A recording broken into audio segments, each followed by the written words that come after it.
Sun comes over mountains and valleys, turn to gold.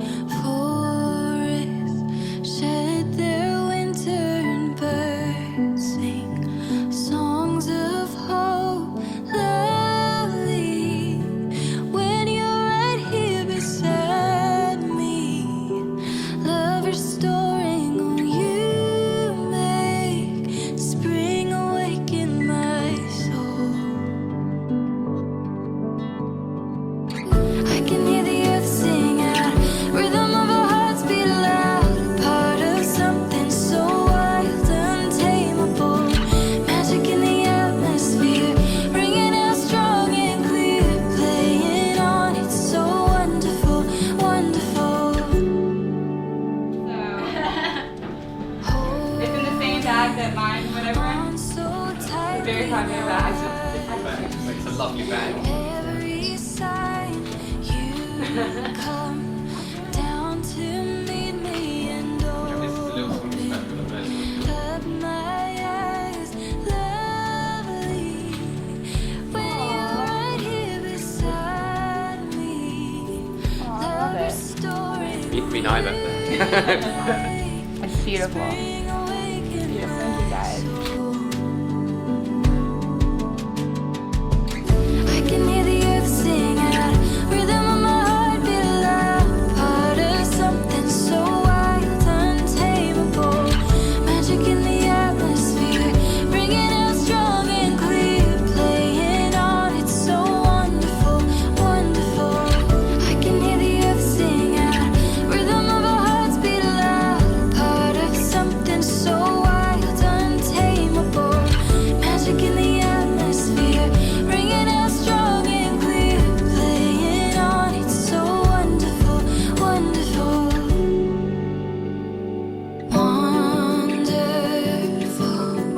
Oh, it's so beautiful, uncontainable, undeniable, wonderful. Oh, it's so beautiful,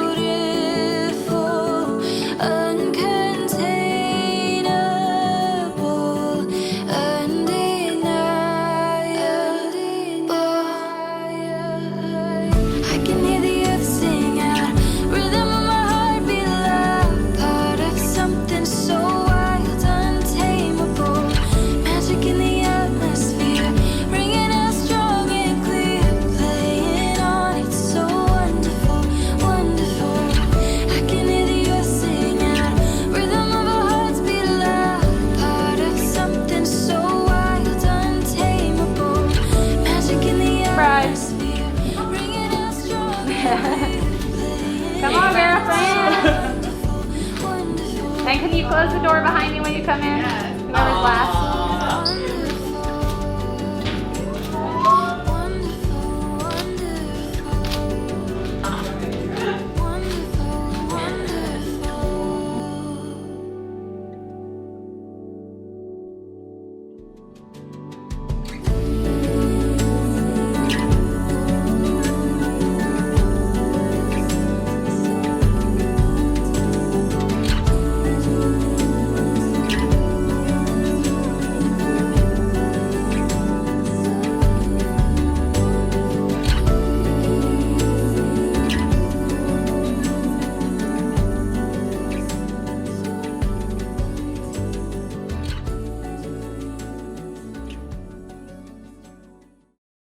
Good afternoon. I'd like to have everyone's attention for a moment.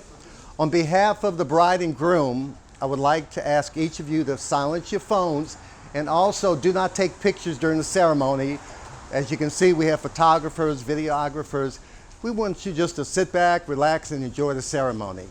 Another quick announcement, you might be wondering what this handkerchief's all about, but right after, during the recessional, a second line band will begin to play. That's a New Orleans tradition. And you just follow. Just grab the handkerchief, wave it, dance around, have fun, and enjoy yourself. Thank you very much.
rise.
You may be seated.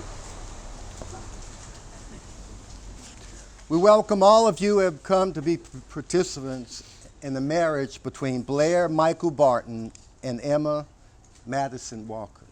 As dear friends and family, you have helped to support their relationship from the very beginning. And by witnessing their marriage, Blair and Madison ask you to share in their future. So if you want to send them any money, I'm sure they'll take it.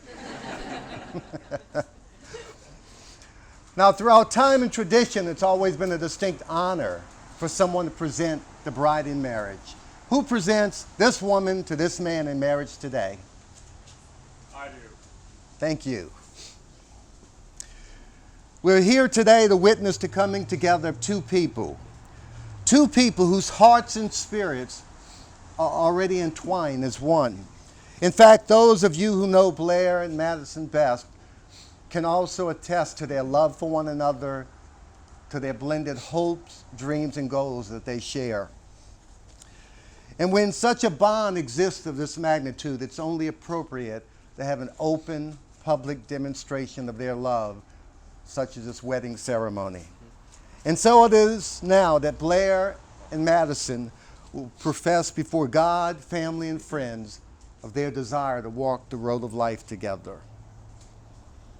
Marriage is a big step. It's a covenant and a promise to always be faithful, kind, and supportive, no matter the situation. It can only work if both partners promise to always protect one another, to always listen to one another, and to always love one another unconditionally. It's important that Blair and Madison, that you always share with one another openly without fear. And even when you're unsure of the pathway to go or the path to take, but together you'll make the right decision. It's into this state that Blair and Madison wish to enter. Now, I'd like to address the families of Blair and Madison at this time. They've asked me to publicly express their love and appreciation to you, their families, for all the love and guidance that you've given them. It is through you that they've learned the meaning of the words respect, love, and honor. These gifts that you've bestowed upon them, they have now come to share and exchange with one another.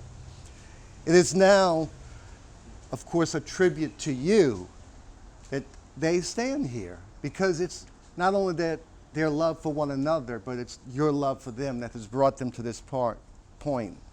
For your support that has brought them this far in their lives, they say thank you, and I say thank you. At this time, we have a reading by Catherine. I'm going to ask her to come.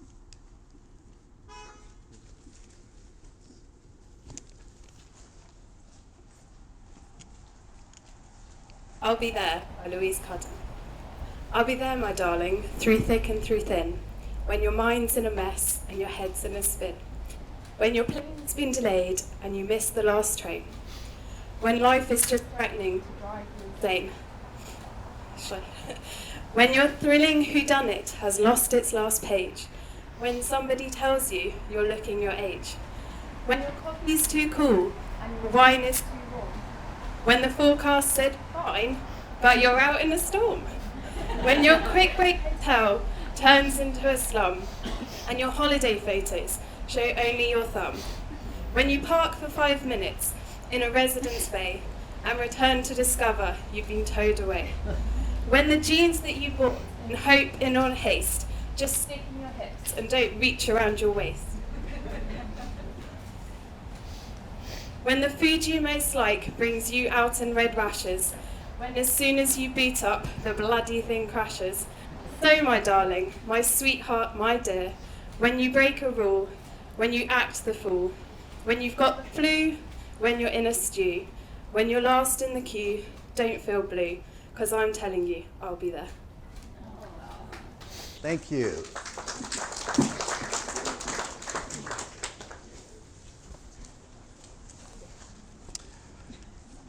Do you, Blair, knowing of this woman's love for you and returning it, realizing her strengths and learning them, recognizing her weaknesses and accepting them, take Madison to be your lawfully wedded wife? I do. And do you, Madison, knowing of this man's love for you and returning it, realizing his strengths and learning from them, recognizing his weaknesses, I didn't mean to emphasize that word, Blair, but it just came out that way. Recognizing his weaknesses and accepting them, take Blair to be your lawfully wedded husband? I do. Life is given to each of us as individuals, but yet we must learn to live together. Love is given to us by our family and by our friends. We learn to love by being loved. Learning to love and living together is one of the greatest challenges of life and is the shared goal of a married life. Have you the letters, please? Now, I'd like to draw everyone's attention. You can't actually see it, but we have a wine box up here. Blair and Madison have written letters to one another expressing their feelings as they begin their marriage. We will include these letters in the box along with a bottle of wine. Together, they will close the box, and on the happy occasion of their anniversary, they will open the box, read the letters, drink the wine, and add new letters to the box. As time passes, they will have a record of the yearly reflection on their relationship and a living document of the growth and depth of their ever-evolving relationship. Now, should you ever find your marriage enduring any difficulties, though, before your anniversary, I'm asking that before you make any irrational decisions, you go to that box, open it up, read the letters, and drink the wine. And I guess it depends on what you're going through, how much you'll drink. So at this time, there you go.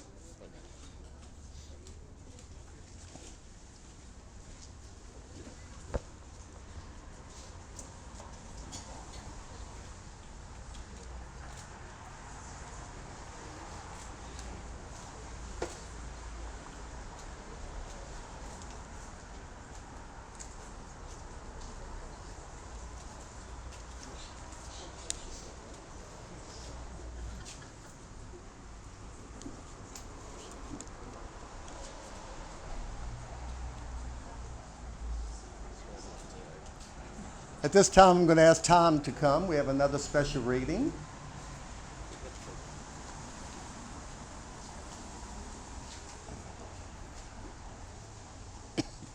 The reading is taken from Colossians chapter 3, verses 12 to 14. Therefore, as God's chosen people, holy and dearly loved, clothe yourselves with compassion, kindness, humility, gentleness, and patience. Bear with each other and forgive one another, if any of you has a grievance against someone. And over all these virtues, put on love, which binds them all together in perfect unity. Thank you. Now, Tom just read about putting on love. Well, See, we have a problem with the English language. We only have one word for love. For example, Blair could say, I love music, I love sports, oh, and I love Madison. And we would hope he's making a distinction. And I believe he would be, but if he was writing the word, it would be the same English word for love. But there's a Greek word for love. It's agape. And simply stated, what it means is I love you, period. A lot of people know about comma love. I love you if you look this way or if you don't look that way. I love you if you do this or you don't do that. This love never fails. Blair, gonna fail once in a while. Madison, every few years or so. But when you do fail, don't look outward, look inward, because that love is still resident. Tap into it and we'll conquer that failure. This love believes all things. It doesn't mean it's gullible. It just means even when you're at your worst, sometimes that happens, you look for the best in one another. You pull out the best. This is the love you're exchanging today. A Scottish wedding prayer.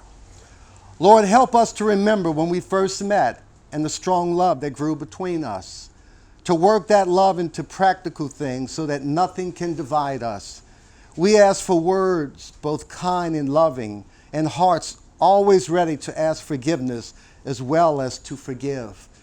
Dear Lord, we put our marriage into your hands. Amen. Blair and Madison, as you prepare to take and pledge your vows, let me remind you that no other vows are more tender and sacred than those you're about to assume. May these vows only be broken by death, and may you both live a very, very, very long and happy life together. Blair, look at your lovely bride and repeat after me.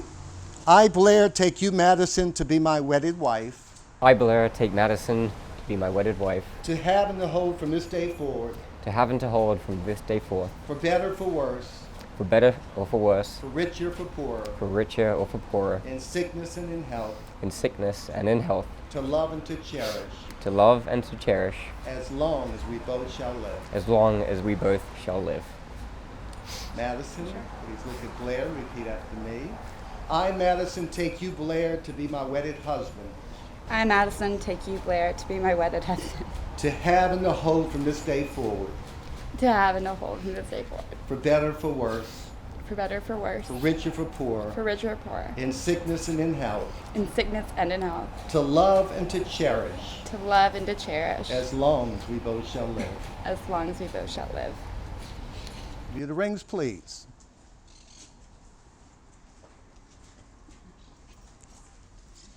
Thank you. He's been worried about this all day. That's what he told me. These two rings are made of precious metals and gems to represent the precious love between Blair and Madison. They're also circular to represent the unbroken circle of love. For love that is freely given has no beginning and no end.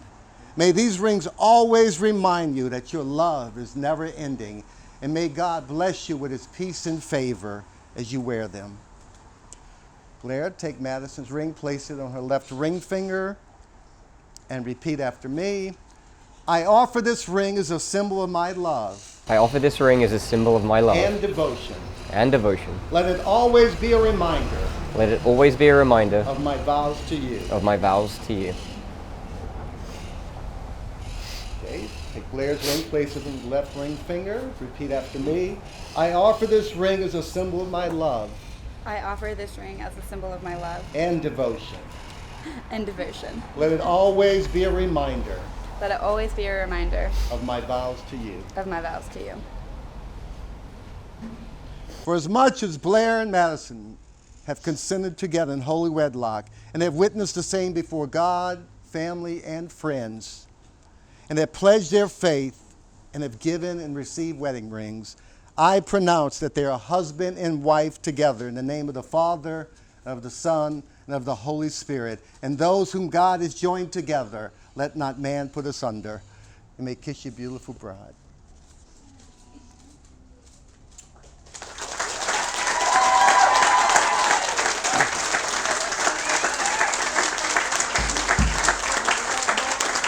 Please rise. Dr. and Mrs. Blair Martin. Please rise.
Ladies and gentlemen, my name is George Black. I'm Blair's best friend of all time, and that's why he's asked me to be the master of ceremonies for tonight. The dining room is still quite loud, the dining room is still quite loud. So I would like to announce the wedding party. So if everybody would turn their attention, please, to the cigar bar. We're going to start with Josh and Lauren.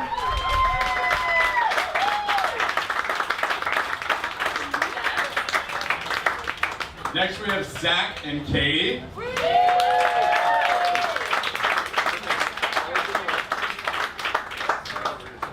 Followed by David and Caitlin.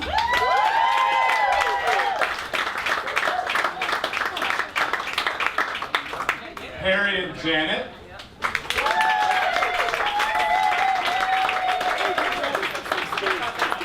Mark and Carrie.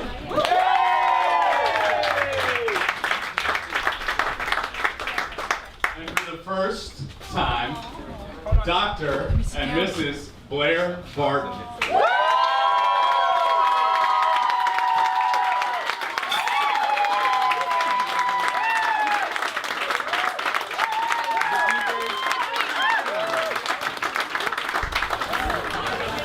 I don't know how to sit in this dress. Does it even fit?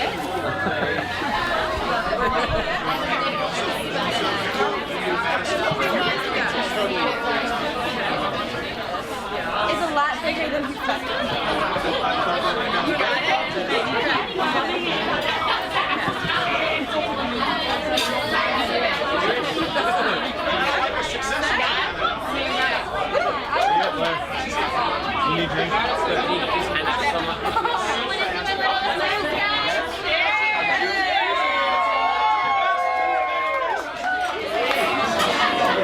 A few words now that everyone's seated. Last night I had the pleasure of sitting with Lorna Barton, and we walked down the genealogy of the Duncans and the serfs of Scotland and the American Bartons for years and years, and somehow Louis Pasteur was involved in this situation. So obviously Blair is involved with the pasteurization of milk in one way or another. But really it was just a gorgeous experience to learn about the background of Blair. And then this weekend, everybody gets to experience the same thing for both Blair and Madison, from everybody that's come out to show their love. So with that being said, I'd like to go ahead and introduce Sam Lovell, a neighbor, an incredible family friend, and a treasure to the Bartons, who would like to say a few kind words. Sam.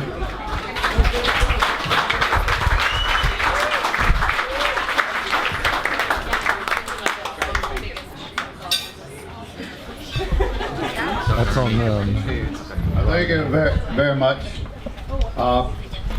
I'm sort of representing my good friend Michael Lee Barton today on his the things that made him proud. I want to talk about the things that made Mike proud. And first of all, I'll tell you my association with Mike. I met Mike at Furman University in Greenville, South Carolina as a freshman, and we were roommates. And unknowing to me, I bought him his first beer, which he only told me that 20 years later. So I feel like I improved his life substantially at that point in time, because he did learn to like him very much. But you know, Mike had, I don't know if any of you noticed today, the right as the wedding was taking place, Mike parted the clouds and we had a little blue sky over the wedding. And so he was here. He was here in his heart and in his soul. And in the pride he felt in the marriage between his son, it was just a beautiful moment to me. And Blair, Madison, did you look up? Yes. He was there. He was there. And you know, he's had a lot of proud moments in his life. Firstly, you know, that he was proud that he graduated from Furman. And secondly, he was proud that Blair graduated from Furman. And in fact, he was glad that Blair Blair stayed at Furman and graduated, and it's been a wonderful life for Blair, and what a great decision that Blair made to stay there and move on. Now there's a lady here I met earlier today. Her name is Martha. Where's Martha? Oh, there, this is Martha. Two of us. Yes. And where's your husband? He's right here. Right there. I would like. Yeah. Okay. I learned a lot about you today, and All good. there's some money due me and my lawyer, Josh. Where's my lawyer, Josh? You can just transfer the money over to Josh if you would. I'll pretty much keep everything quiet. We go to Bourbon Street. So anyway,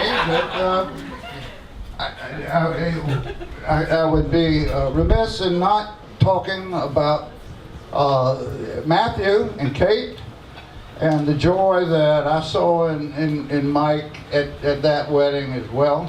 And where are they? I see Kate. Matthew, you here too? Okay, well, Kate's a beautiful lady, and I don't know what happened with Matthew, but I know that Mike was proud that he married way above his pay scale. So anyway, I know things about Mike. I know a lot of things about Mike, and we would visit him in England, and he would visit us in South Carolina. In fact, they would come see us at our home on the lake in South Carolina, and we never knew when they were going to show up. They just, sometime during the summer, they'd pull up, and there they were. And they'd stay for a week, and then they'd go down to the beach for a week. With generally Blair, who tore up my damn boat and jet ski. But anyway, they're great people, but I wanted to. I don't know most of you people. Where in the hell are you from? There are people out there with skirts on. Right? In Gordonson, there's one guy that's 6'7" with skirts. Right? Where is back there? I think everybody 6'7" wouldn't have to wear a skirt. But I thought maybe the proud moments that I don't know, that all of you know, and if you knew Mike, and I'm sure that he was proud to have graduated Blair from Gordonson, and I'm sure he was proud that Blair never got put in jail. So, any other proud moments that people know that Mike had that we can speak of today? This isn't Mike's eulogy. This is all about things that made Mike proud. And anybody know things that made Mike proud that I don't know? I mean, you're from some damn where. I mean, you must have known Mike, or you're here for a free meal, or what did you do? All right, well, I'm going to turn this back over to George, and we can read here.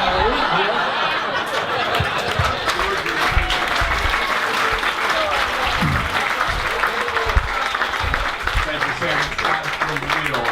I had to pay for the tux. Thank you so much. Thank you, George. We'll continue the speeches through each course as we go. I'll hold on to the microphone. Thank you, Sam. We appreciate you.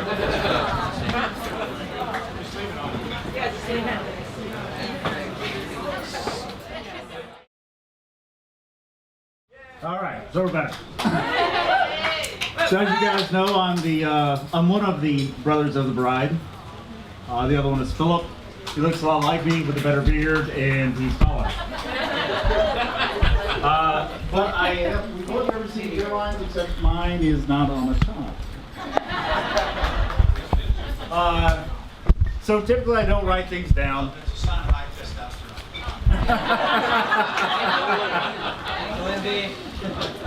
So typically I don't write things down, but for this occasion I felt it was appropriate.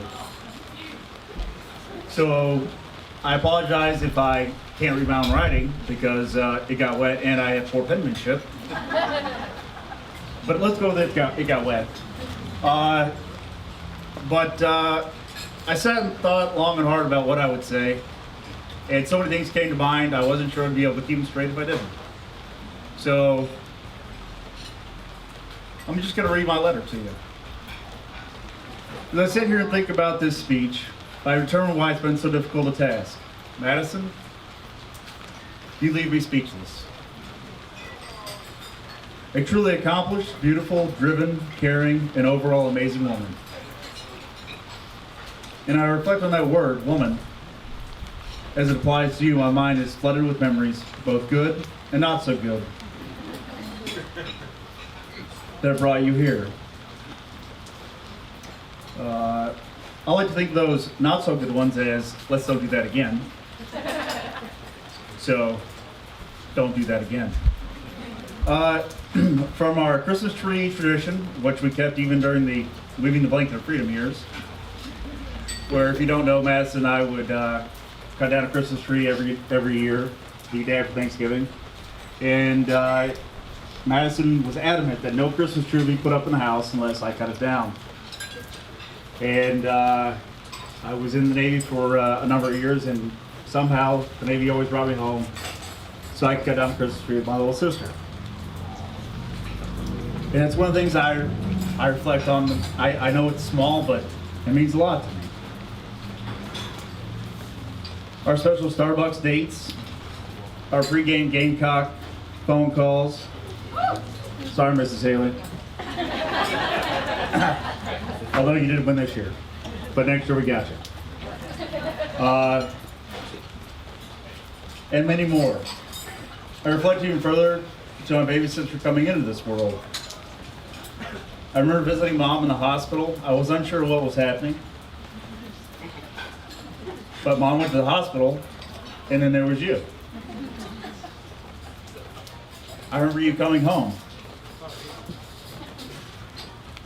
And as the eldest of my siblings, it's not always the most pleasant of appointments, but with it comes some great joys. And one of those great joys was I got to get you out of the crib every morning. I don't need that paper, it's blank. I just wanted to make it look like I knew what I was doing. I would take you downstairs, and I would give you breakfast, and I would put you on my lap, and we would practice piano together. From the newborn babe to today has been quite a journey for the both of us, with ups and downs, and some in the middles. One day, at the World of Beer in Columbia, and a little backstory here. So I used to work the drive-thru at a particular restaurant during my high school years, and I worked it every day, and so it got kind of boring. So I came up with accents. And one of them was a British accent. Go for it, Wayne. I'm not doing it today. I'm good. No, I'm good. Too many here to call me out. It's what I call a British accent. Southern British.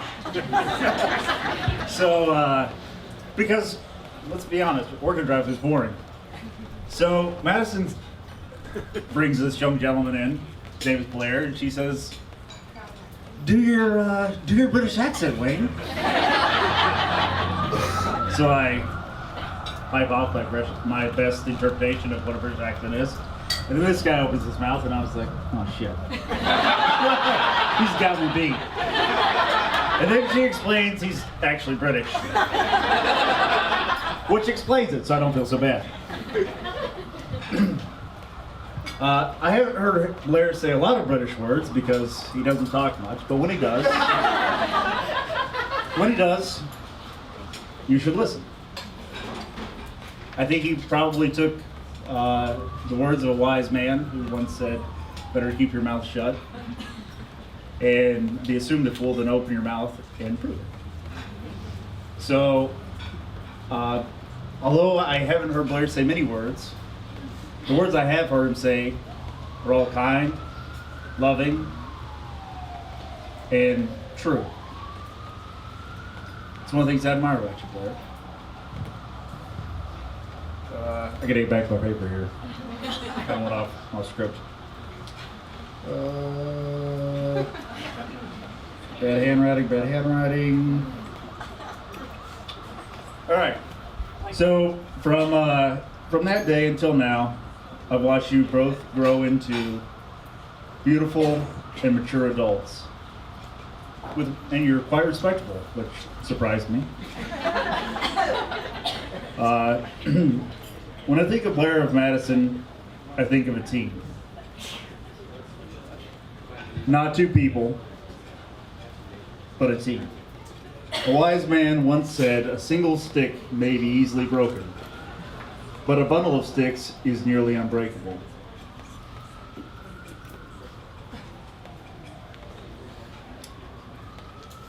Those here represent your bundle. Raise your glasses with me, only if you take the pledge with me in the days to come to be there for my sister and my new brother Blair, to be their bundle, to always support them, always love them, and always treat them with respect. Cheers.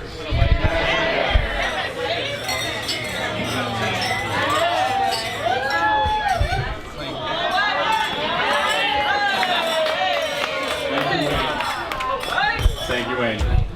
I think the boys of Sigma Chi remember pulling Blair out of his crib until he was 22, so they can identify with you. And if you've ever heard Blair's American accent, you wouldn't feel bad. I would like to interject. Ma'am. Everybody's waiting on you. You ready?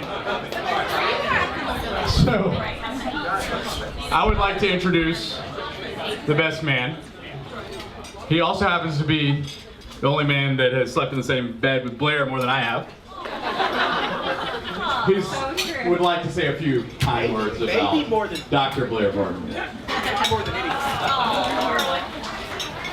So the number of times Blair and I shared beds may equal the number of times Madison and Blair shared beds. But first of all, I think everyone should give it up for George Black, who, I don't know how much student loan debt you have for medical school in your fellowship, but you definitely have a career in being master of ceremony. So well done, George. As George mentioned, I have the privilege and honor of being best man for Blair and Madison. She's got my back. So I've known Blair for about 14 or 15 years now. So obviously when he first asked me to be best man, I got super excited to be able to try to embarrass him in front of hundreds of his closest friends and family. But after thinking of the classic Blair stories, most of them were not appropriate for this event, or were self-incriminating, so I don't want to go down that road anyways.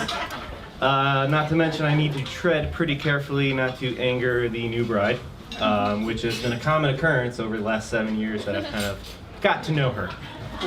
But it's also been a pleasure to meet a lot of the friends and family that have traveled from distances all over to be here for this occasion. It's quite apparent that Blair has always had a wonderful group of friends to surround himself with, and has also had a pretty mischievous side as well. So I don't remember the first time Blair and I actually met.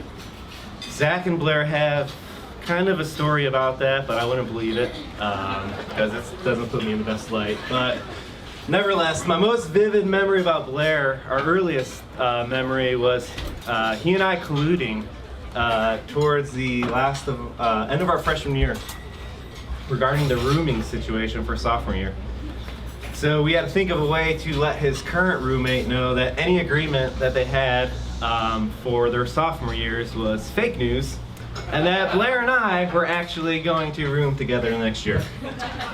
From that point on, it became pretty apparent that things were pretty serious, and that, you know, as you say, the rest is history after that point. A testament to Blair, though, and to stress the fact that he does have some redeeming qualities. That roommate that kind of got screwed over is actually here tonight, Brody. So, welcome. And after living with him for the year, I'm not sure who got the raw end of the deal on that one. Thank you for that. No problem, Brody. I know it was kind of rough for you for a while. So from there, we obviously bonded over the stereotypical college male things: beer, sports, music, travel.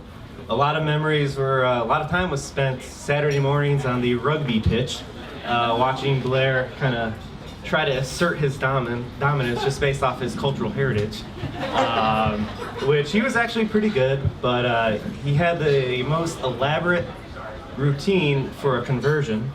So after they scored a try, he would stare at the ball for about 30 seconds, rub his hands together a few times, rub it through his hair a few times. Yes, he had hair at that point in time. Like things have changed a little bit, but so he'd rub his hair, stare at the ball again to try to build up suspense, and then invariably miss, which was a good thing. Furman was pretty good at rugby, so the outcome was never usually in question, and I guess apparently he looked pretty cool doing it, so everything was good. From there, obviously we graduated from Furman, and we still stayed in very, very close contact. A lot of trips between Columbia and Chicago, where I was at the point in time, and that's when the Madison era started. So, Madison, very honest here, I give you a bunch of credit. As Trisha could probably attest, Zach's wife, our group is not an easy group to integrate with, but you jumped right in. Rolled with the punches, you know, gave us the banter back, which is tremendous, and that probably like got you in our good graces a little bit. So next year when he's in Chapel Hill, this might terrify you, but I promise to take good care of him, and it will be good. When I first met Blair, I would never have guessed that his career would turn out the way it has been. He was not the most academic. But obviously he's put in a lot of hard work.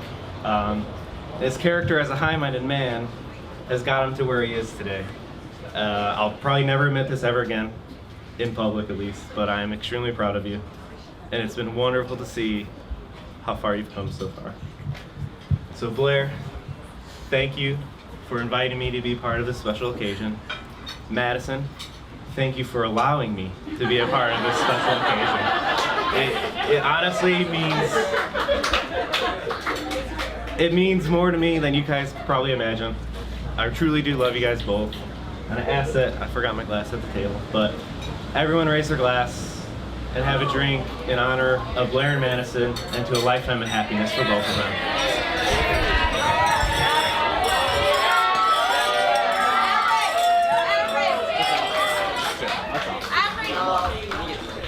And Mark was worried. It was beautiful, buddy. Thank you so much. There's only one speech left, and it's the man himself. And I'm going to leave you in anticipation of said speech, unless you want to speak now. Hence the anticipation of said speech.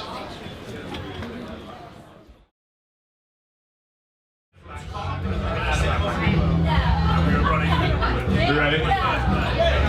So we have one more speech. The dining room has outclassed this tent at this point, unfortunately. And I'm sitting out here. Let's hear it for the dining room. Keep it classy, baby. So we have one more speech, and I'm out of jokes. So I'd like to offer a unsolicited word about the couple. Blair I've known for quite a while. Some people have known him longer, but anybody who's come in contact with Blair in the hospital or outside knows how big his heart is and what a sweet guy he is. And so, long before we ever met Madison, we knew it would take a force of nature to tame this wild horse.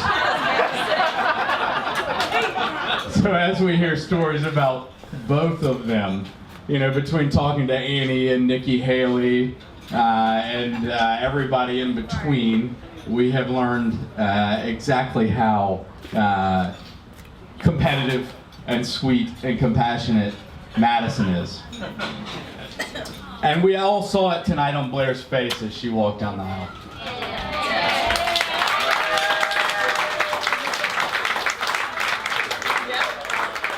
It's an incredible honor to be part of this celebration, and I think Blair would like to share a few words about this force of nature.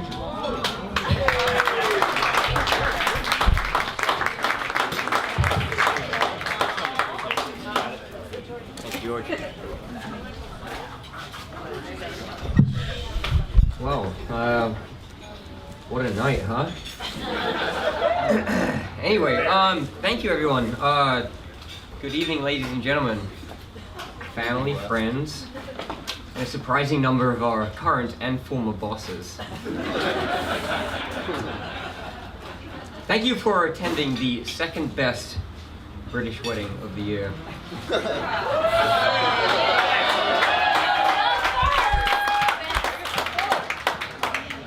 wedding of the year. I think reluctantly we have to give the good-looking bride. Thank you, Lindsay.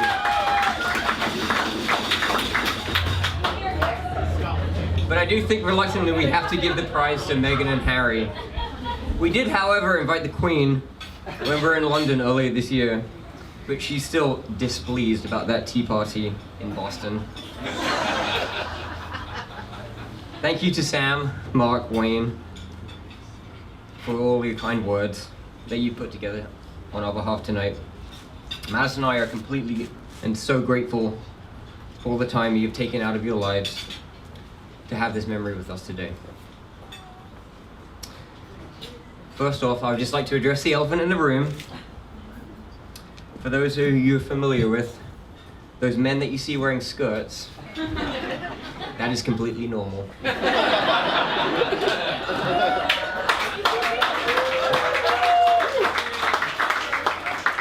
Tom, Roy, Keith, thank you for representing Scotland today.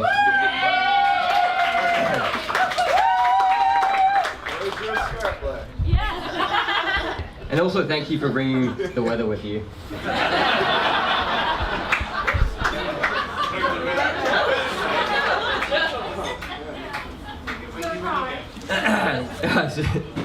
We are truly fortunate to have such great friends and family here, as demonstrated by the attendance of the people here tonight. There's been an unbelievable collective number of miles to get everyone here to here tonight. I think we'll have to say thank you to Lucy, wherever she is, who came from Nairobi today. 8,430 miles to get here.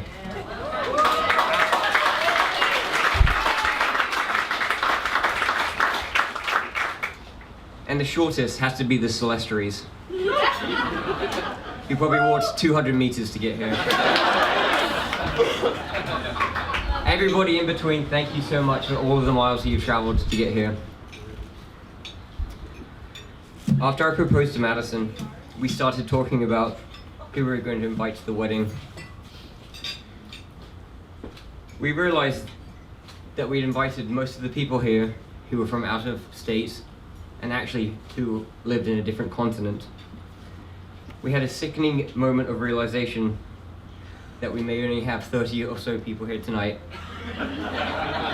Most of who have been involved in our work somehow. Thank you all for coming. I had two main objectives here tonight. First, I didn't want to be known as the groom who rambles on incoherently and who takes away valuable drinking time. And second, I didn't want to be remembered for the wedding for having the terrible speech.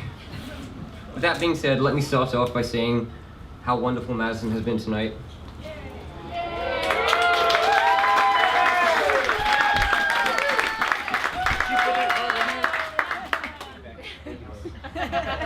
She's done an unbelievable job tonight. She has absolutely put in countless hours planning, designing, debating, and organizing everything that you could possibly imagine. Not only has she done such a fantastic job tonight, she also looks absolutely stunning.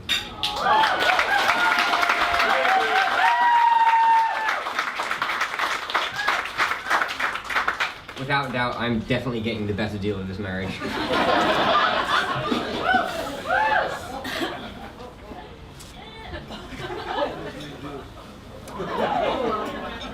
To Madison, Madison, I love you so much.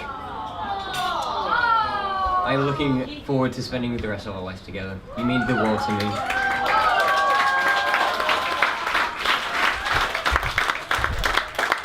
Ladies and gentlemen, can I get you to raise a glass for my wife? Here's to Madison.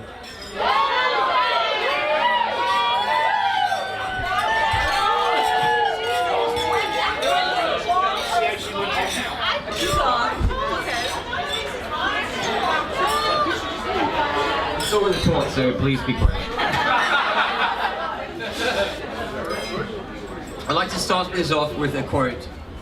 A journey of 1,000 miles begins with just one step. We've both certainly traveled many miles to get here in our lives right now, both literal and figurative. First, my journey from England to America. Madison had a little easier journey from Tennessee. While I was in medical school, I was introduced to Madison. I was starting my 3rd year clinical rotations. She was finishing up her job at the State House. 2 years flew by, more than I can completely believe. I was fortunate enough to be offered a position down here in New Orleans. As far as I knew, this was a fantastic opportunity for me. However, I didn't consider that this would require Madison to take the bar in a state that she hadn't been to school to. The look of despair on her face was unmistakable. Needless to say, Madison has gone from strength to strength down here in the Big Easy. Yes, you have.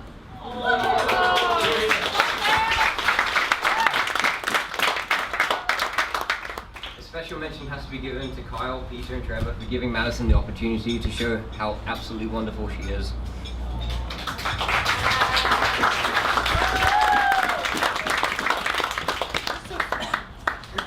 When Madison and I started dating, I for one had more hair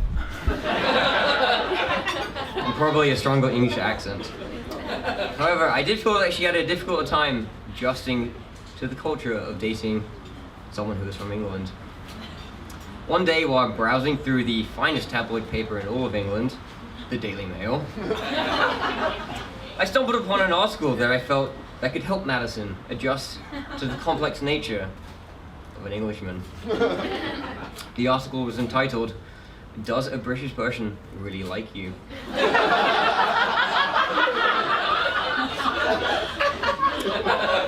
And in this article, there are 5 questions that you should ask yourself when interacting with a British person to really understand if they liked you. The first question: are they always really nice to you? Super duper extra nice to you? If you answered yes, they actually hate you.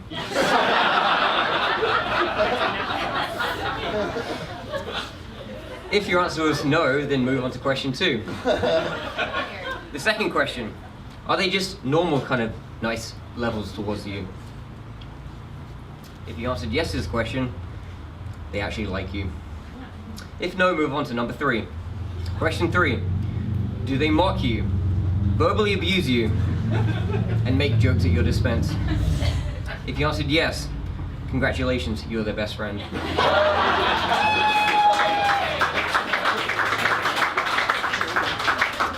If no, move on to question 4. Question 4: have they ever out and out said to your face that they don't like you? If you answered yes, I'm sorry, you're being tricked because the person you're talking to is not British.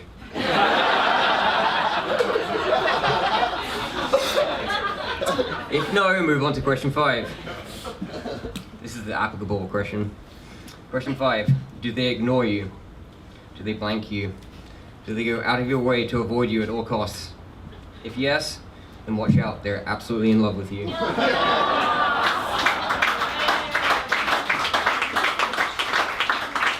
A psychologist actually looked at this article and commented, so in a nutshell, they're clearly polite, but socially awkward. Socially awkward people that might reward you with a few well-placed jokes when you get to know them. What better way to get to the next part of my speech? The thank yous. Of course, the ladies first, to the bridesmaids. Thank you for all that you've done. You've done probably more than I can imagine. Thank you for helping out for probably over the last 6 months. Year and a half. Thank you for keeping Madison in check, keeping her grounded when her imagination takes off. Next to my groomsmen, Harry, Zach, Josh, David, and George. Thank you for all the support you've given me over the years. Each one of you was significant in my life at different times, helping me to develop into the man who I am today. Despite the many miles that have been physically between us, I've felt that we have all been next door neighbors since I've met each one of you. Harry, since we met in England, playing in the back garden together, terrorizing your brother, thank you for being here. To Josh, to introducing me to Madison, and then that infamous house at Lakeshore Drive. I'm pretty sure they're still trying to collect money for him somewhere. To Zach, being my rugby buddy, thank you for all of everything you've done for me, your loving family, and showing me, what I can look forward to in life. To David, my step 1 study buddy, those 3 weeks of hell, no one can really appreciate that until you've actually ever done it with someone else. To George, the gift with the gab, I think we can all say thank you to George. The guy that is absolutely smarter than me. He's the one that you want to keep in a room with you at all times. Last but not least, to Mark, my best man. Thank you for everything. You've done more than I can absolutely imagine the whole weekend. Thank you so much.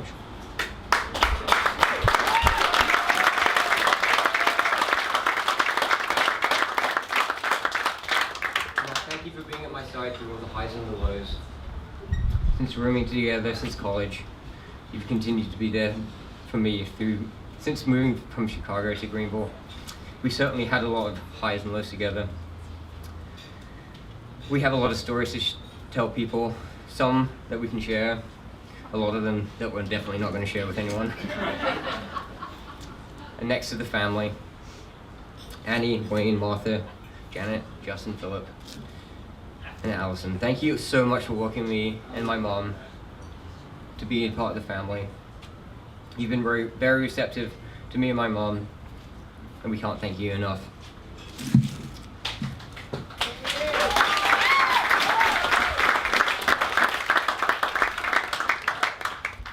So my mom. This is when it's gonna get emotional. Thank you for everything that you've done for me. I know that there have been countless times that have been difficult raising me. I'll be the first to admit that I've been a complete terror throughout the years. Never.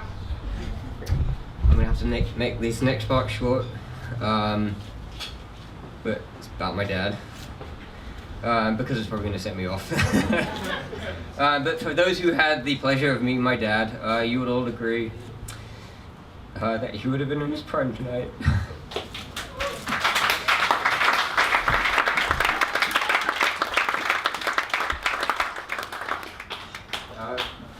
Okay, hold it. Come on to Michael. Remember, you're British.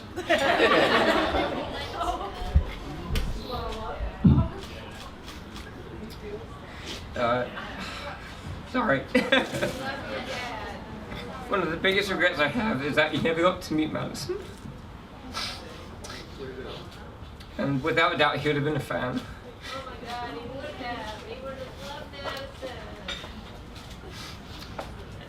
So with that, sorry.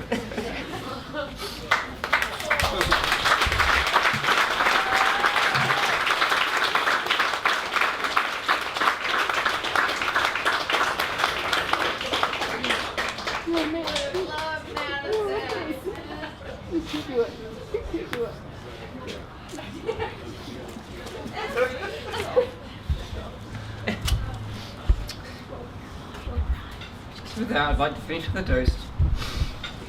Everyone raise their glass. To the many miles we've all traveled and sacrificed for the ones we love.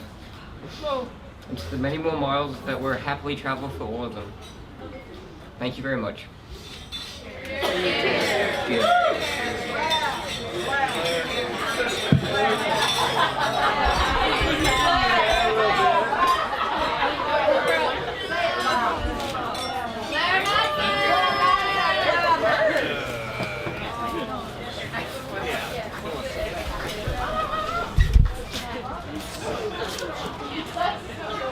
He gave me one of those things.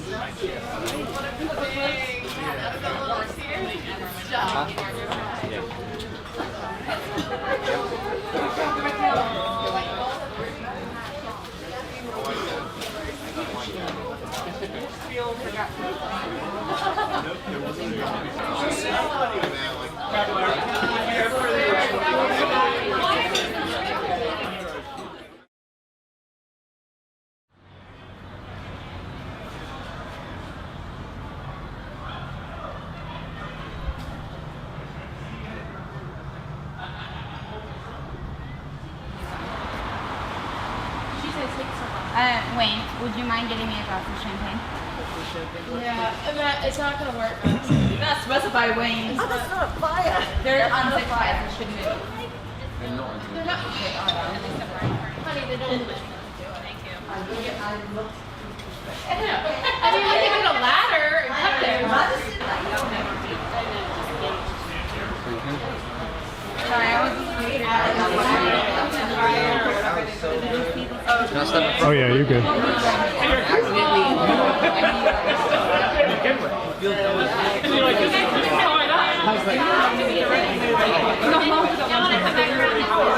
Pretty full. There's room for a few. Blair, who are you wearing?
maxi to 5 tonight, all right?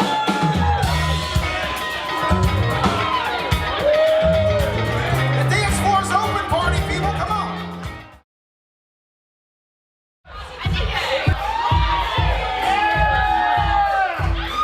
Here we go, y'all. On the count of 3. 1, 2, 3.